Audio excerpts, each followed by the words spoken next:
Hey guys, what's going on? Today, 100 small engine repair back again, and we're going to try to get this 9 horsepower Briggs Stratton engine running again. But actually I've already ran it before. I just got it a little while back, and I popped the bowl off the carburetor and just shot a little brake clean up it and got the main jet to flow, and that was enough to get it started. I just threw the bowl back on it and put some gas in this makeshift tank here and started it up, and it ran. It was surgy though, and I just want to do a complete video on it and get it running better, maybe check the valves, do some just kind of a maintenance kind of video if you want to do some maintenance on an old engine that was sitting around, and get it running again, check the oil, get a kill switch working again, see if it's got a charging system, because I'm not sure. I wouldn't think so, but we'll just check it out and see what's going on with it. Alright, so first things first, we're looking at the filter here. It looks a little dirty, could probably use a new one. You can clean it if you want to, but they're pretty cheap on eBay and stuff. Air box here, you can pull that out, but I think the air flows through the back of here. We got to pull these two 10mm hex nuts off and loosen this clamp for this switch for the fuel, the valve for the fuel.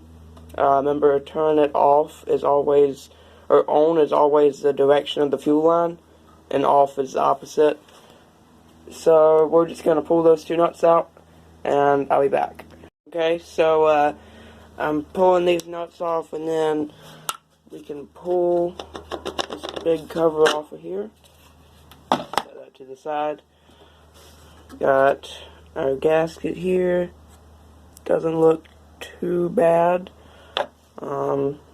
Just got to get a flathead to pull that off. Inside the carburetor, it's pretty gummy in there. You can see some crud on the bottom right in there.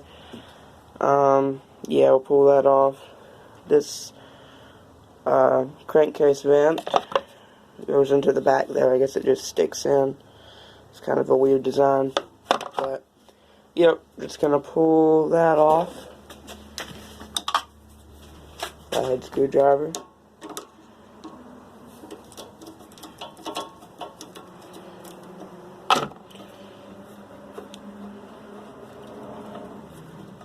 It's tough. It's like dry rot on there. Alright. That's off. Let's see. How does this come off? Looks like there's a bolt there and a bolt there. Probably 12mm bolts to pull that bracket off, and then this choke stuff will slide out of the way. So I'll go ahead and pull them out and then get back. Okay, those two bolts are out. Let's see, this should just slide out somehow, maybe. Oh, it pops out of the choke linkage on the top of the carburetor. The little pin there goes onto the top of that linkage there. So then this will probably just slide off, and we'll take the throttle linkage off of there too. Looks like there is a plastic intake piece on there. Pop that off. Wow, that's kind of stuck on there. This is not the way you're supposed to remove that. Oh, we might even get it off. There it goes. And get the spring out. There.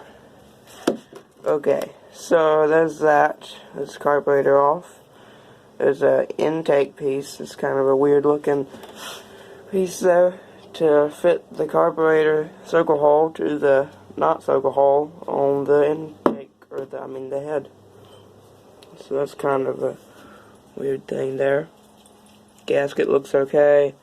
It's pretty nasty in the head there. Probably want to pull the valve cover off too. at some point and look in there, mess with the valves and stuff, check the valve lash, but everything else is looking okay. Pull the ball off this carburetor and then start tearing it apart and cleaning it. Okay, so I've got the bowl taken off of this carburetor, and you can see, and I just looked in there, there's a whole bunch of junk in this carburetor. Rust all in there that explains the stuff in the intake. Same in here. And in some, look at that jet right there. And then in the bowl.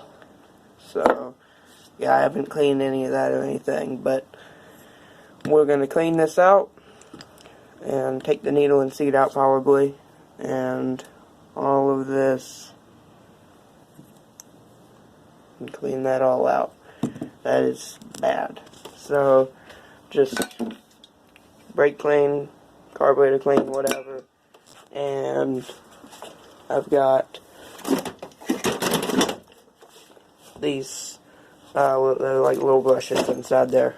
So just gonna clean all that out. I'll be back. Okay guys, so I went ahead and rebuilt the carburetor. All shiny new looking. I cleaned up the outside a little bit too. Thought of a few things I wanted to talk about. Number one was, did I buy a carb kit for this? And I didn't, because I figured it would be okay, and I didn't want to buy a carb kit for it right away. For you guys, normally I would just recommend pulling it apart and see if any gasket breaks, and then if it does, go ahead and get one, because sometimes the float bowl gasket breaks, or needle and seat, or you'll sometimes need a new one. But other than that, you don't really need anything. Normally, if you order a kit, it's probably because of like 1 or 2 gaskets that you need. But normally, I just don't worry about it until I take it apart and something happens. So I got everything back together.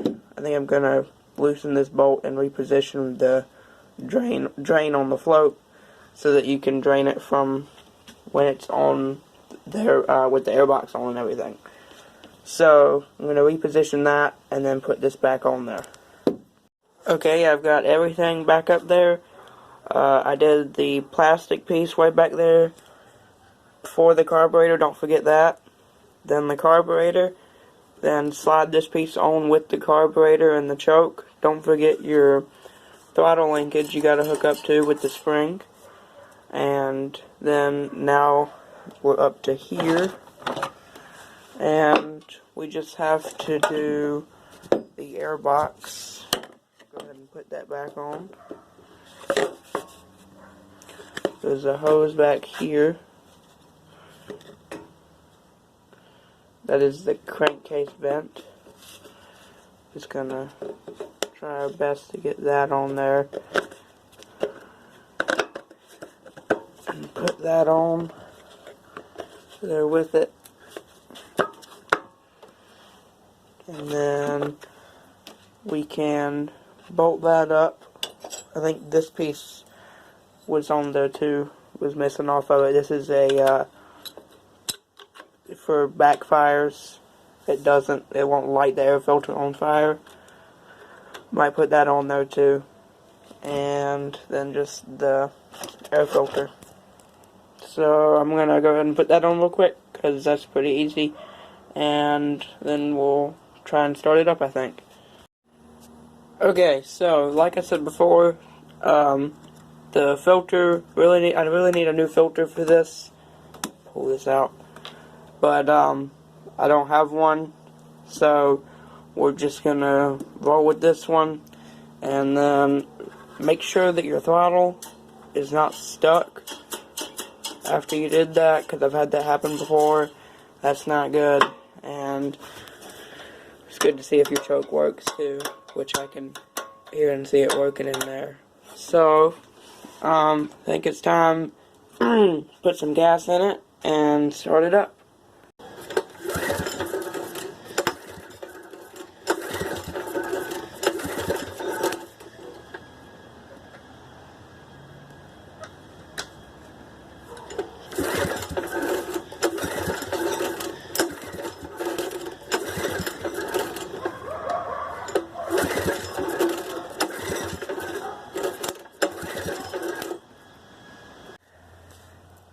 So, this is good news. Really great. So basically, what just happened is, put it on there and pulled and pulled and pulled and pulled and pulled and pulled. And nothing happened. And it is my fault, because when I pulled this apart, I looked at the float and saw it moving, didn't take it out and said, yep, it's probably good.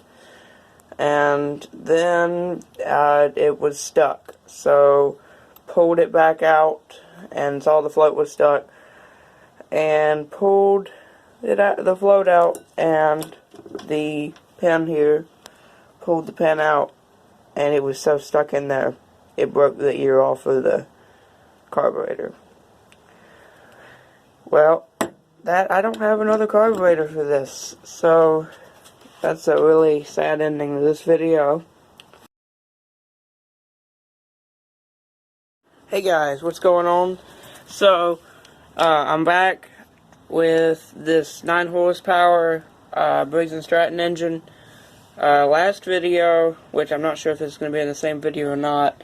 Last video, we did carb clean on the old carburetor, and then it didn't work, and the float was stuck, and I tried pulling it apart again and broke it. So, that was kind of embarrassing and sad ending there. So basically, I got a carburetor on here. It's tight on there. There's only a couple threads holding it on because I couldn't find great bolts that would work for this. This is a 9 horsepower motor. This is a 6.5 horsepower carburetor. So gonna be down on power there, but it'll work until I go to the scrapyard. When I go to the scrapyard, I plan on getting something for this. I've got to route the fuel line somewhere and plug it in there, put a vacuum, or actually run this hose here over, I'm not even sure if I can replace that, run this hose over here to this port. And the throttle I can't hook up, so the plan is, it's got a spring on it. Whoop, that's the choke. It's got a spring on it, so it won't let it stay open. So if I can get this thing to sit here and idle, that'll be neat. And I can push my finger on this, but this isn't hooked up at all, and the governor won't be doing anything. It'll just be chilling out there. So if we get a carburetor up here that ends up working good, and we can't use the governor, I might just get rid of that too, tear this open and see how hard it is to get rid of the governor. And because I've never done that before, we'll figure it out. I have an air box for this too, with an air filter, surprisingly, so might put that on there. But the choke is still actually operational here. It will fold back. That is open. I think it's actually hitting a little, but that's open and closed. So that's all working fine. Just hook the fuel up, hook that crankcase vent up, and we'll be good. Might actually just put a vacuum cap on that, we'll see. But yep, I'm gonna go ahead and do that because that's not too hard, and you guys know what I'm doing there. So I'll be back. Okay, so I moved it outside, and I literally just hooked the fuel line up. Shouldn't need the crankcase vent to run, I don't think. We'll see. Anyway, if not, leaking gas out everywhere in the air box, so we're just gonna see if it'll fire up, I guess. I'm just gonna set the camera down over there on that and start it up, and if it starts up, then put the camera up and let you guys hear it run.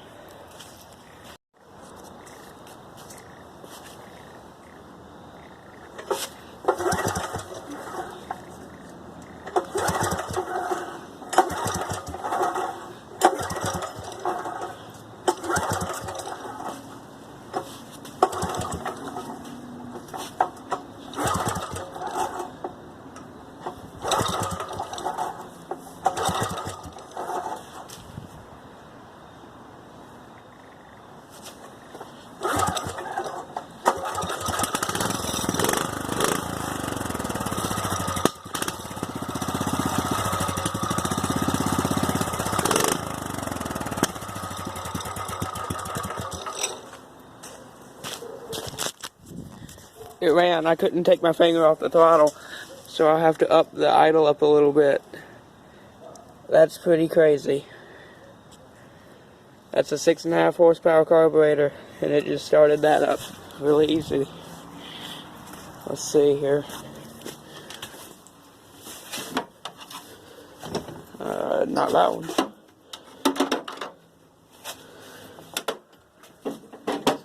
I left my screwdrivers everywhere. I think that one will work.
Runs pretty good for a 6.5 carburetor. It's really lean, which is, I didn't even clean this carburetor at all. I just took it off. There's one in that blue shed over there, and it was smoked like a freight train, so it didn't need the carburetor anyway. But yeah, it ran pretty good. I turned the idle down. When I turned the choke like 3/4 of the way on, it ran a lot better, which could just be that it's the completely wrong carburetor, or it could be that it needs to be cleaned. But either way, that was pretty cool. So I think what we're gonna do is actually just put, when I go to the scrapyard, I'll just put a different carburetor on it still. One for probably something like a 9 horse or up. But that's pretty cool little experiment thing there. Didn't know how good it would run with 6.5 on there. But that wasn't that bad at all. It was really lean, but other than that, it was pretty good. So I guess I will see you next time. Might just put this in the first video. You'll know when it comes out, but yeah, I might just end up putting this in the first video since the first video was such a failure. But yep, so thanks for watching. I guess I'll just see you next time. Oh, by the way, one more thing. This has a clutch. So if you would like to see this on a go-kart, and with that high performance carburetor that we're going to have on there, and get some exhaust done maybe. That would be pretty neat, I think. So if you'd like to see that, let me know. I need to find a go-kart. They're kind of expensive now, so yeah, cheap go-kart. But we can find one, like a one-wheel peel little yard cart, and throw this on there and do a burnout all the way down the street. That would be pretty cool. So thanks for watching. See ya.